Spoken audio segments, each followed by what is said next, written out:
Hello students, मैं doctor Pallav Mittal, सह आचार्य राजनीतिक विज्ञान विभाग, एलबीएस गवर्नमेंट कॉलेज कोटपुतली।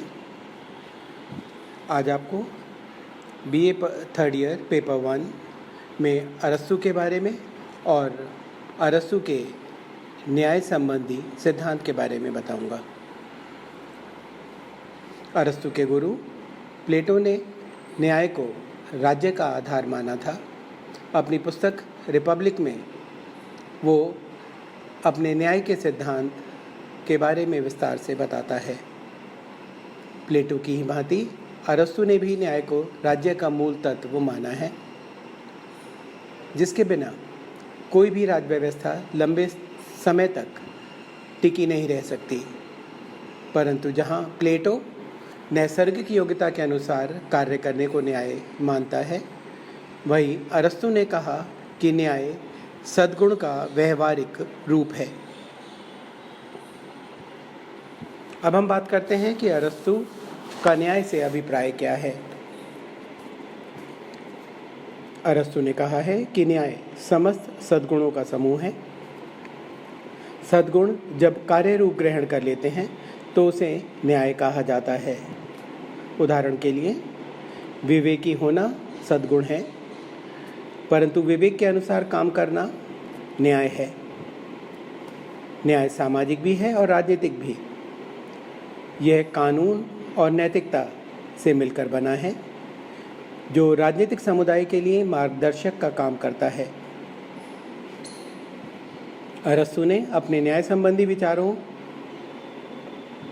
का विवेचन अपनी पुस्तक एथिक्स में किया है और वो दो प्रकार के न्याय का उल्लेख करता है। पहला सामान्य न्याय और दूसरा विशिष्ट न्याय। सामान्य न्याय से उसका तात्पर्य संपूर्ण न्याय से है, जिनमें समस्त सद्गुण एवं संपूर्ण साधुता का समावेश है। विशिष्ट न्याय सामान्य न्याय का ही अंग है, जिसकी उपस्थिति मनुष्य को अन्य लोगों के प्रति उचित व्यवहार करने की प्रेरणा देती है। सामान्य तथा विशिष्ट न्याय के बीच का अंतर तात्विक नहीं, अपितु क्षेत्र या स्कोप का है।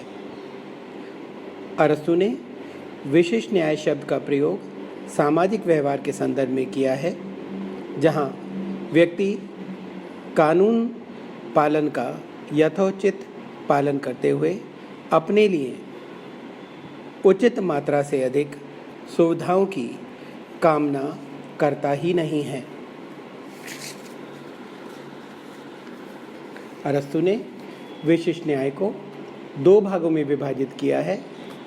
पहला वितरणात्मक न्याय, जिसको हम थियरी ऑफ डिस्ट्रीब्यूटिव जस्टिस कहते हैं, और दूसरा संशोधनात्मक न्याय, जिसे हम थियरी ऑफ रेक्टिफिकेटरी जस्टिस कहते हैं। वितरणात्मक न्याय के संदर्भ में अरस्तू का कहना है कि राजनीतिक पद, सम्मान व लाभ का बंटवारा न्यायपूर्ण ढंग से हो, क्योंकि किसी वर्ग विशेष को ही लाभ देने से राज्य में गंभीर दोष की स्थिति उत्पन्न हो सकती है। अतः लाभ व सम्मान आनुपातिक समानता के सिद्धांत के अनुसार वितरित होने चाहिए।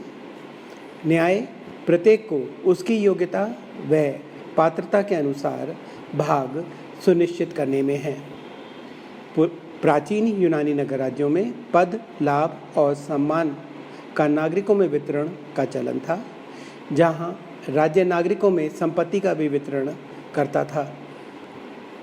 वितरणात्मक न्याय के बिना यह सब सही रूप में संभव नहीं था। इसीलिए अरस्तू अपने न्याय के सिद्धांत में वितरणात्मक न्याय को सुनिश्चित करने में जोर देता है। संशोधनात्मक न्याय, यह न्याय नागरिकों के परस्पर संबंधों को निर्धारित करने का और उसके दोषों को दूर करने का कार्य करता है।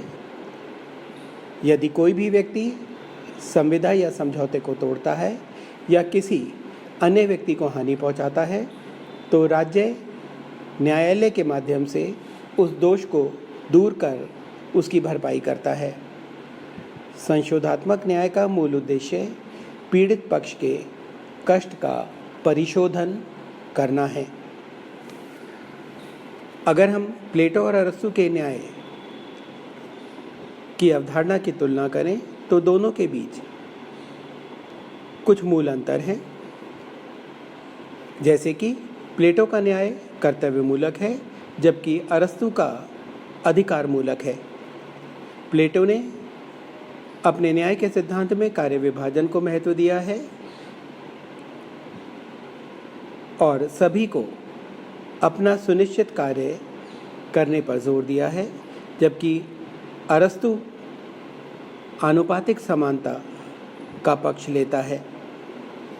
प्लेटो का न्याय मनोवैज्ञानिक है जबकि अरस्तु का न्याय पूर्णतः कानूनी है। प्लेटो न्याय को अंतरात्मा का गुण मानता है। अरस्तु के अनुसार कानून एक बाहरी वस्तु है जिसका मनुष्य की अंतरात्मा से सीधा कोई संबंध नहीं है। प्लेटो न्याय के केवल एक स्वरूप का उल्लेख करता है जहाँ प्रत्येक मनुष्य अपनी नैसर्गिक योग्यता से निर्दिष्ट कार्य को करता है, लेकिन अरस्तु वितरणात्मक न्याय के अनुसार व्यक्ति के राज्य को दिए योगदान के अनुपात में उसका देने को न्याय मानता है। अरस्तु न्याय के विभिन्न भेदों का भी उल्लेख करता है।